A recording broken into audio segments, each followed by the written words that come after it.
Assalamualaikum warahmatullahi wabarakatuh. Alhamdulillahi wabillahi wassalatu wassalamu ala Rasulillah wa ala alihi wa ashabihi wa man walah.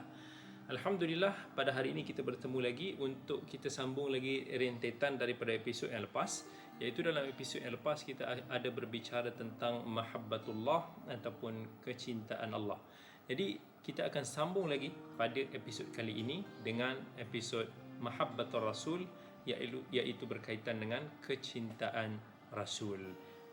Tajuk macam ni pun juga panjang sebenarnya, tetapi insya-Allah apa yang penting, apa yang boleh kita manfaatkan, isi-isi yang terpenting. Baik, insya-Allah bila kita cakap tentang cinta. Cinta ni sebenarnya adalah satu kecenderungan hati.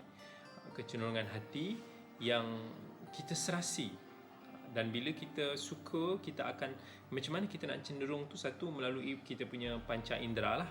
So apa yang kita boleh rasa, apa yang kita lihat indah, apa yang kita dengar baik-baik, yang ini benda-benda yang akan buatkan kita cinta. Sebab tu kita suka. Sebenarnya cinta, kasih, suka ni istilah Melayu, tapi dia sama je, dia kecenderungan hati, sama ada lebih atau kurang. So kita suka makan, kita suka minum, kita sukakan kepada suara-suara yang indah dan merdu. Begitu juga kita sayang, kita suka kepada orang-orang yang baik-baik, kepada keluarga kita, dan fitrah kita ni kita akan suka kepada mereka yang sering memberikan kepada kita manfaat, kebaikan kepada kita. Sebab tu kita ni sayang kepada orang-orang yang baik pada kita. Contohnya keluarga kita, mak ayah kita, orang-orang yang kawan-kawan kita yang buat baik pada kita. So ini sudut-sudut yang boleh menimbulkan kecintaan di dalam hati kita. So apa yang bertepatan dengan diri kita ni akan membuatkan hati kita terpaut. Apa yang sebaliknya, begitu juga sebaliknya. Dan cinta juga boleh terhasil daripada ilmu ataupun pengetahuan. Lagi banyak kita mengetahui akan sesuatu, maka dia akan menjadi lebih kuat. Jadi manusia ni berbeza di dalam menyukai sesuatu ataupun seseorang berdasarkan kepada tahap pengetahuan mereka. Dan tak semestinya bila kita kata dia ni kenal ataupun dia tahu, maka dia mesti betul. Tak. Sebab knowledge seseorang ini boleh jadi berbeza di antara benar dan juga salah. Kalau pengetahuan kita dan cara kita nak mencapainya itu selamat dan benar, maka kecintaan tersebut juga akan memberikan manfaat kepada kita. Kalau tak, dia akan menjadi satu perkara yang memudaratkan, walaupun kita sangka dia mendatangkan kebaikan. Contoh, orang yang suka merokok, orang yang habit benda-benda, dia suka buat benda-benda tak elok, itu tak memberikan manfaat. Knowledge dia salah. Dia rasa macam benda tu baik bagi dia, tapi sebenarnya itu tidak baik bagi dia. Kemudian Al-Quran dan As-Sunnah menggambarkan tentang pengertian cinta itu daripada pelbagai aspek. Ada daripada sudut semula jadi, ada daripada sudut syarak ataupun agama kita. Kalau daripada sudut semula jadi, contohnya bila kita sukakan kepada harta benda, kita sukakan kepada manusia, kita sukakan kepada duniawi, hawa nafsu kita, ni adalah fitrah manusia.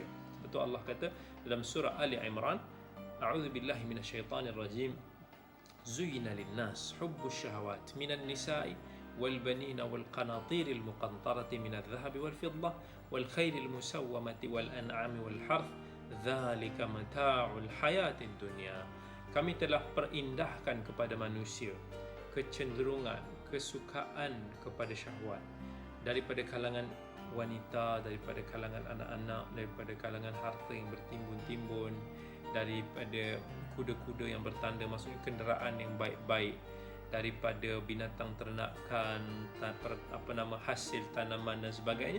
Allah kata itu adalah perhiasan dunia. Kehidupan dunia ini memang kita akan suka kepada perkara-perkara tersebut. Dan Allah kata lagi, wa tuhibbunal mala hubban jamma. Kamu ini manusia memang sangat-sangat suka kan harta ni, sangat-sangat suka, sangat dahsyatlah suka kamu pada harta ni. Dan Nabi SAW sendiri pun menyifatkan manusia ini, semakin dia tua, semakin dia membesar, dia akan suka lebih dahsyat lagi keinginan dunia. Sebab tu Nabi kata dalam hadis riwayat Bukhari, yakbaru ibnu Adam wa yakbaru ma'ahu ithnan, hubbul mal wa tulul umur. Manusia ni bila mana dia semakin tua, dia akan semakin besar pula kecintaan harta dia dan juga suka untuk nak usia panjang. Sebab tu kalau kita tengok adik-adik yang menonton, kalau kata daripada pelajar sekolah, kalau tanya apa sangat kita nak, paling-paling kebanyakan orang dia nak PlayStation, dia nak yalah sikit-sikit beberapa permainan. Lagi kecil keinginan dia lebih kecil. Tapi bila kita dah melangkau ke usia dewasa, dah masuk ke dunia pekerjaan, kemudian masuk lagi dalam bidang yang lebih luas, perniagaan dan sebagainya, maka keinginan kita, ketamakan kita itu akan semakin bertambah. Tapi daripada sudut syarak, semua kecintaan kita mesti kena diselaraskan, mesti kena disejajarkan dengan kecintaan kita kepada Allah dan juga Rasulnya. Kita kena ikut. Kalau dalam serial lepas, antara syarat kita nak kata ataupun nak tunjuk kita ni bukti kita ni cinta kepada Allah, kita kena cinta kepada Rasul. Maka cinta kepada Rasul ni menjadi satu kewajipan kepada orang-orang yang beriman. Tapi kecintaan kepada Nabi SAW ni berbeza kelazatannya, keindahannya, berdasarkan kepada tahap keimanan kita dan juga pengetahuan kita. Orang Melayu pun kata kan, kalau tak kenal maka tak cinta. Maka kita kena kenal dengan Nabi kita SAW, barulah kita akan dapat rasa kecintaan itu. Bila kita baca sirah-sirah Nabi, kita kenal sejarah hidup Nabi, perjuangan baginda, kemuliaan akhlak baginda, kebaikan baginda, semua ini, maka akan datang perasaan yang kita sayang kepada Nabi kita SAW. Dan cinta kepada Nabi kita SAW ni dia ada asas kepada ketaatan. Ketaatan ni tak semestinya terhasil daripada cinta, tetapi ketaatan merupakan syarat untuk meraih cinta syar'i. Cinta syar'i sejati, cinta yang menurut syarak dan agama kita. Sebab tu kita tengok ramai orang yang kaji tentang Islam, yang kagum dengan Nabi kita SAW, tapi dia tak beriman dengan Nabi. Itu bukan cinta syar'i. Selagi mana dia tidak beriman dengan Nabi kita SAW. Abu Talib sayang Nabi sungguh-sungguh, pertahankan Nabi, tapi kecintaan Abu Talib itu tidak mampu menghasilkan iman, sebab dia hanya berpaksikan kepada hubungan kekeluargaan ataupun asabiyah jahiliyah. Dia hanya defend Nabi, sayang Nabi sebab dia keluarga, bukan atas dasar iman dan juga agama. Didik TV KPM.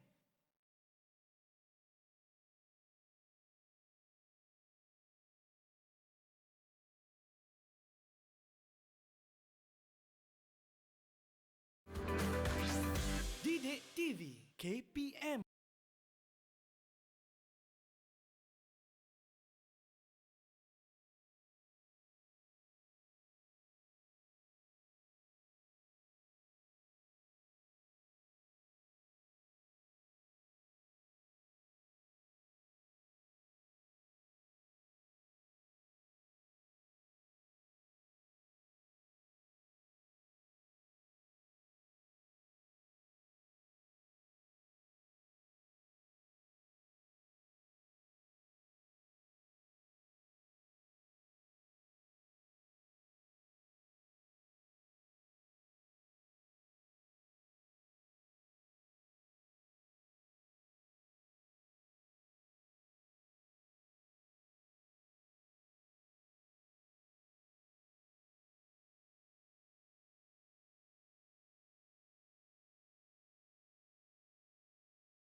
Didik TV KPM.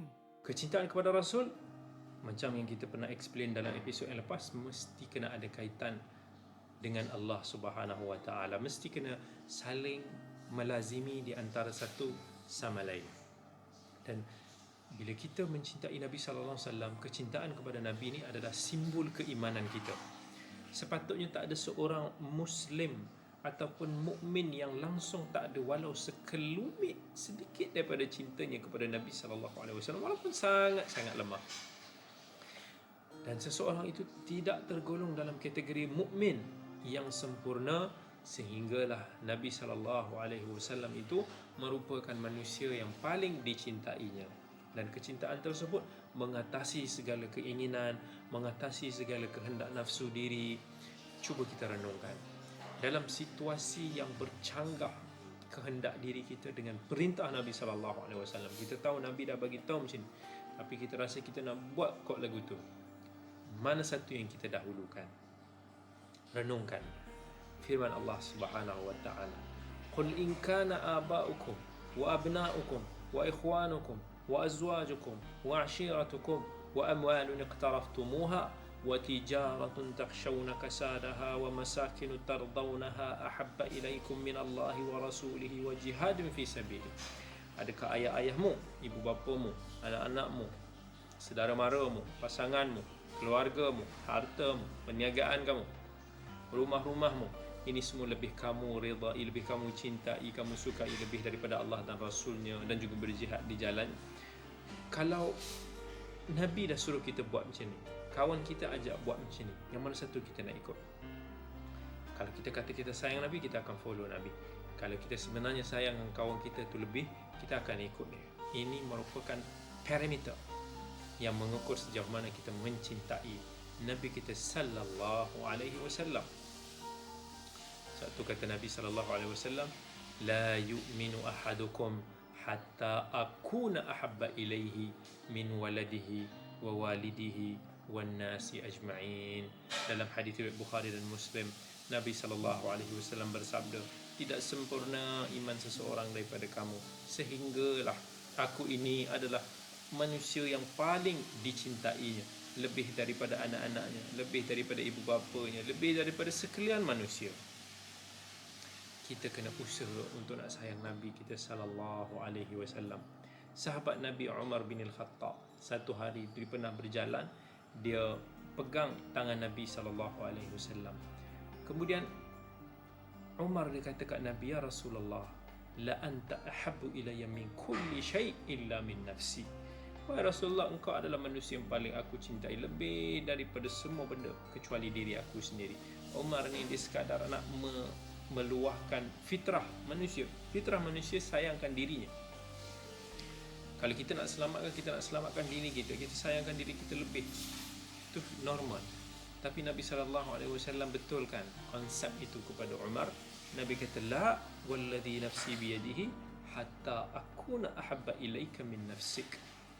Tidak, bukan begitu wahai Umar, demi jiwaku yang berada di tangannya, sehinggalah aku ini lebih dicintai oleh kamu, lebih melebihi daripada diri kamu sendiri. Kemudian Umar pun kata, "Fa innahu al-an wallahi la anta ahabbu ilayya min nafsi." Demi Allah, sekarang ni aku mencintai engkau lebih daripada diri aku sendiri. Maka Nabi SAW kata, "Al-an ya Umar." Sekarang ya Umar. Nabi betulkan balik.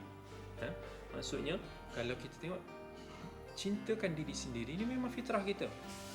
Tapi nak mencintai orang lain adalah optional, pilihan yang timbul, terjadi disebabkan sebab-sebab yang tertentu.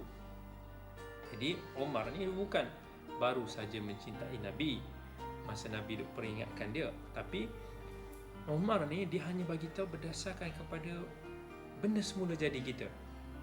Tapi bila beliau berfikir, sampai dia tahu bahawa kecintaan terhadap Nabi SAW itu mesti mengatasi diri sendiri, dan itu akan menyebabkan dirinya terselamat di dunia dan di akhirat, dan difaham tentang konsep kecintaan Rasul itu, maka beliau menjadikan pilihan itu mengatasi semula jadi dirinya.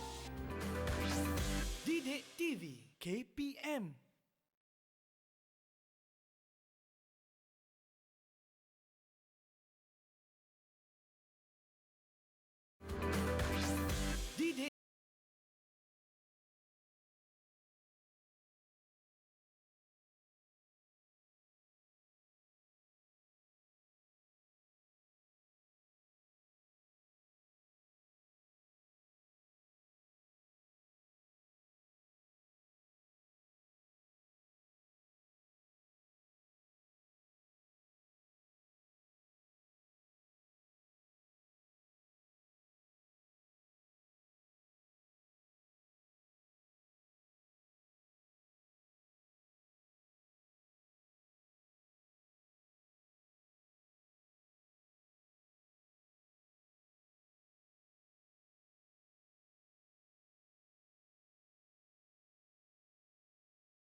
KPM. Perkara-perkara yang boleh menambahkan ataupun membantu kita tambahkan cinta kita kepada Nabi kita sallallahu alaihi wasallam. Ingat, bila saya ucapkan Nabi kita sallallahu alaihi wasallam, ucapkan sallallahu alaihi wasallam, itu tanda kita sayang pada Nabi kita sallallahu alaihi wasallam. Dalam hadis riwayat At-Tirmizi, Nabi kata, bakhil orang-orang yang dengar nama aku tapi dia tidak berselawat kepada aku. Itu juga tanda kita sayang kepada Nabi kita sallallahu alaihi wasallam. Sebab tu ulama-ulama hadis dulu dia suka belajar hadis, sebab dia belajar hadis dia dengar selalu nama Nabi kita, dan dia selalu dapat berselawat kepada Nabi sallallahu alaihi wasallam. Dan itu apa yang Allah kata, ya ayyuhallazina amanu sallu alaihi wasallimu taslima. Allah pun perintahkan untuk berselawat, dan Nabi sallallahu alaihi wasallam kata, siapa yang berselawat ke atas aku sekali, Allah akan berselawat ke atasnya 10 kali. Selawat Allah ini bermaksud rahmat Allah, bermaksud pujian Allah, maghfirah, pengampunan daripada Allah. Okey. Cinta ini dia macam yang kita sebut tadi, dia boleh berputik daripada pelbagai faktor, berdasarkan kepada pelbagai perkara yang dicintai. Perbezaannya kita tahu, dan ada yang timbul daripada panca indera kita, daripada mind kita, daripada hati kita. Begitu juga dengan kecintaan terhadap Nabi sallallahu alaihi wasallam, ada macam-macam faktor. Kerana kebaikan Nabi sallallahu alaihi wasallam buat pada kita ni semua banyak sangat. Kelebihan yang Allah bagi pada Nabi kita sallallahu alaihi wasallam ni sangat banyak. Kurniaan-kurniaan khusus ni juga banyak. Jadi macam mana kita nak tingkatkan kecintaan kita kepada Nabi sallallahu alaihi wasallam? Yang pertama sekali, cinta Nabi sallallahu alaihi wasallam kerana cintakan Allah. Sebab cinta Allah adalah cinta asas yang berasaskan syarak, yang mana cabangnya ada macam-macam. Kita cinta para rasul, cinta para malaikat, cinta ulama, sukakan akhlak yang mulia. Jadi siapa yang cintakan Allah sebenar-benarnya akan mencintai Nabi kita sallallahu alaihi wasallam, sebab kecintaan dan ketaatan terhadap Nabi sallallahu alaihi wasallam adalah kerana Allah. Allah kata, qul in kuntum tuhibbunallaha fattabi'uni yuhibbukumullah. Kalau kamu betul-betul sayangkan Allah, ikutlah jalanku, iaitu jalan Nabi kita Muhammad sallallahu alaihi wasallam, Allah akan sayang kepada kamu. Yang kedua, Allah cinta. Sebab apa kita sayang Nabi sallallahu alaihi wasallam? Kita kena faham bahawa Allah cinta, dan Allah pilih Nabi kita sallallahu alaihi wasallam di kalangan sekalian makhluknya. Kerana mencintai apa yang Allah cintai adalah kelaziman cinta kepada Allah. Allah telah memuliakan baginda ke atas semua manusia dan makhluk yang lain dengan menjadikan baginda sebaik-baik ciptaannya dan juga penutup kepada para anbiya. Antara bukti Allah sayang Nabi sallallahu alaihi wasallam, Allah kurniakan kelebihan kepada Nabi kita sallallahu alaihi wasallam lebih daripada para rasul sebelumnya. Antaranya dalam hadis riwayat Muslim, Nabi kata, aku ini dilebihkan daripada para anbiya dengan 6 perkara. Aku diberikan jawami'il kalim. Jawami'il kalim ni kata-kata yang ringkas tapi bermakna sangat, padat. Wa nusirtu birru'bi. Aku dibantu di dalam benda-benda yang aku takut. Wa uhillat lil ghanaim. Dihalalkan kepada aku harta rampasan perang. Dijadikan kemudiannya masjid-masjid ini, atau dijadikan tanah bumi Allah ini sebagai suci untuk kita bersujud ataupun salat. Aku ini diutuskan kepada manusia semua. Para nabi dulu diutuskan kepada kaumnya sahaja. Wa khutima biyan nabiyyun. Aku adalah penutup para nabi. Banyak lagi hadis-hadis Nabi yang menceritakan tentang kelebihan Nabi sallallahu alaihi wasallam berbanding para anbiya lain. Antaranya Nabi kata, ana sayyidu waladi Adam yaumal qiyamah.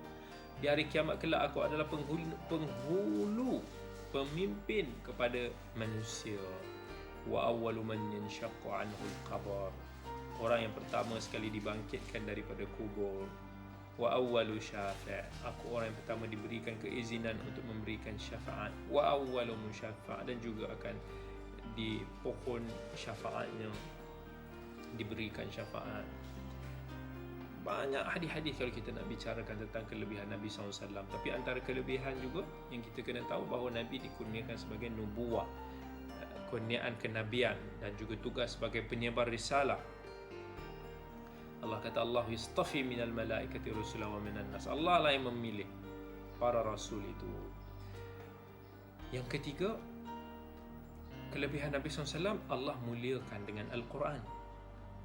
Allah bagi Nabi kita sallallahu alaihi wasallam Al-Quran yang merupakan sebaik-baik kalamullah. Walaqad atainaka sab'an minal mathani wal Quran al-azim.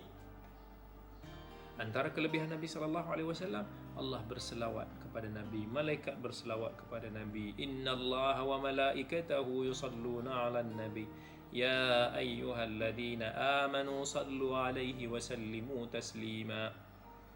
Antara kelebihan Nabi SAW, baginda diangkat menjadi kekasih sebagaimana Nabi Ibrahim alaihissalam dalam hadis riwayat Muslim, innallaha ta'ala qad ittakhadhani khalila kama ittakhadha Ibrahim khalila. Allah telah melantik aku sebagai kekasih istimewanya sebagaimana Allah melantik ataupun mengambil Ibrahim itu sebagai kekasih istimewanya. Dan Allah jadikan Rasul kita ini sebagai rahmat kepada sekalian alam. Dalam surah Anbiya Allah kata, "Wama arsalnaka illa rahmatan lil alamin." Kami tidak utuskan kamu wahai Muhammad melainkan kamu adalah rahmat kepada sekalian alam. Kemudian antara cara kita nak mencintai Nabi SAW, kita kena sedar dan kita kena tahu bahawa Nabi SAW ni sangat sayang kepada kita, sangat bersungguh nak selamatkan umatnya. Sebab itu dalam Al-Quran surah At-Taubah Allah kata, laqad ja'akum rasulun min anfusikum azizun 'alaihi ma 'anittum harisun 'alaikum bil mu'minina raufur rahim. Betapa Allah nak ingatkan kita, Nabi ni seorang yang sangat-sangat prihatin kepada umatnya, khususnya kepada orang yang beriman. Nabi usaha untuk nak sampaikan nikmat hidayah ini kepada orang Islam supaya kita boleh selamat dekat akhirat. Nabi cuba untuk nak memupuk perpaduan ulfah di kalangan kita. Nabi tidak mendoakan perkara-perkara yang tidak baik kepada umatnya secara general. Nabi kata dalam hadis Abi Hurairah riwayat Muslim, likulli nabiyyin da'watun mustajabah fata'ajjala kullu nabiyyin da'watahu. Setiap daripada para nabi ni ada doa yang mustajab, tapi para nabi ni dekat dunia lagi dia dah doakan. Wa inni ikhtaba'tu da'wati syafa'atan li ummati yaumal qiyamah. Aku simpankan momen doa mustajab aku ini sebagai syafaat kepada umat aku di hari akhirat. Fahiya na'ilatun insyaallah man mata min ummati la yusyrik billahi syai'a. Semua orang akan dapat, orang yang beriman akan dapat, mereka yang mati dalam keadaan tidak menyekutukan Allah. Ingat balik Nabi ini, bimbingan hasil daripada dakwah Nabi SAW. Hari ini ramai daripada kita dapat meraih nikmatnya iman. Hari ini ada ramai daripada kita yang dilahirkan dalam keadaan Muslim. Itu sesuatu yang perlu kita syukuri. Dan kemudian bila kita baca sirah-sirah Nabi, kita kenal Nabi, kita tahu kenal dengan akhlak mulia Nabi SAW, kita akan rasa macam bezanya akhlak Nabi dengan akhlak kita. Yang ini kita akan rasa macam terpesona, dan itu akan menambah, kita akan suka kepada orang yang baik-baik. Wa innaka la'ala khuluqin 'azim. Allah puji Nabi kita sallallahu alaihi wasallam, kamu sesungguhnya berada di dalam akhlak yang sangat-sangat mulia. So pesanan daripada saya kepada semua, hayati sirah Nabi, sibukkan dengan hadis-hadis Nabi SAW, dengan perkara-perkara sunnah. Fikirkan kenikmatan yang Allah, kelebihan yang Allah telah beri kepada Nabi kita sallallahu alaihi wasallam. Banyakkan berselawat ke atas Nabi kita sallallahu alaihi wasallam. Alangkah rugi, Nabi kata, orang-orang yang dengar nama dia tetapi tidak berselawat ke atasnya. Sebabkan tu dalam setiap daripada salat kita, ingat tak, semuanya ada salat, salawat kita kepada Nabi kita sallallahu alaihi wasallam dalam setiap tahiyat kita. Allahumma salli ala Muhammad. Moga Allah kurniakan kecintaan Nabi kita SAW dalam hati kita semua, dan juga kita meraih cinta daripada Allah dan Rasulnya.